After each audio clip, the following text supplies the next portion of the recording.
नमस्कार दोस्तों, आज हम बाकी देखेंगे कि जियोसेंट्रिक व्यू कौन सा होता है, एक्लिप्टिक किसको कहते हैं, हीलियोसेंट्रिक व्यू कैसे होता है। तो जियोसेंट्रिक व्यू में हम देखते हैं कि अर्थ है सेंटर पे और अर्थ पे मान लीजिए कि हम हैं, तो हमारे लिए सन की मूवमेंट कैसी है।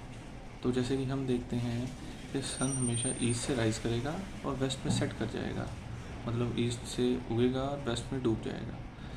तो हमारे लिए जो सन की मूवमेंट है वो ईस्ट टू वेस्ट रहेगी। ऐसे हीलियोसेंट्रिक व्यू है। इस व्यू में सन एट द सेंटर है और मान लीजिए कि सन के हिसाब से अगर हम अर्थ की मूवमेंट देखें तो हमेशा वेस्ट टू ईस्ट रहेगी। तो एस्ट्रोलॉजी में तो ज़्यादातर जियोसेंट्रिक व्यू के अकॉर्डिंग ही सब किया गया है, क्योंकि हमने ये देखना चाहा है कि सन का अर्थ पे क्या असर पड़ा, बाकी प्लैनेट्स का अर्थ पे क्या असर पड़ा। अच्छा, अब एक्लिप्टिक क्या है। तो ये अपेरेंट पाथ ऑफ सन, जैसे हम अर्थ पे हैं तो हम एक पाथ नोटिस करेंगे बैठे यहाँ पे अर्थ पे बैठे हुए कि सन का पाथ क्या चल रहा है। तो हम हमेशा ये देखेंगे कि सन किसी एक स्पेसिफिक पाथ में मूव कर रहा है,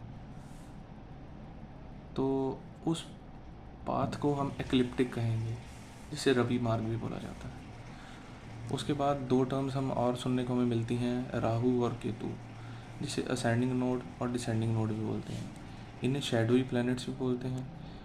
इनमें अपना कोई भी मास नहीं है, ये बस एक मैथमेटिकल डिटरमिनेंट सेंसिटिव पोजीशंस हैं। ये एक पोजीशंस डिटरमाइन की गई हैं। एक रफ सी मैंने डायग्राम बनाई है। मान लीजिए ये सन है, ये अर्थ है। जब अर्थ इस पोजीशन पे आती है और ये मून का ऑर्बिट है, यहाँ पे कट करेगी, तो इस पॉइंट को हम बोलेंगे सेंडिंग नोड। एक और डायग्राम मैंने दी हुई है कि ये एक्लिप्टिक है और ये मून का ऑर्बिट है, तो यहाँ पे ये कट कर रहा है। तो जब अर्थ यहाँ पे कट करेगी इसको सेंडिंग नोड बोल देंगे, जैसे यहाँ पे किया है। जब फिर कुछ महीनों बाद यहाँ पे जाके कट करेगी, इसको बोल देंगे डिसेंडिंग नोड। इसको राहु बोलेंगे, इसको केतु बोलेंगे। तो ये एक रफ सी डायग्राम थी। ये पॉइंट वैसे तो यहाँ पे आना था, लेकिन चलो मैंने डायग्राम बनाई, थोड़ा सा यहाँ पे आ जाता तो और अच्छा होता।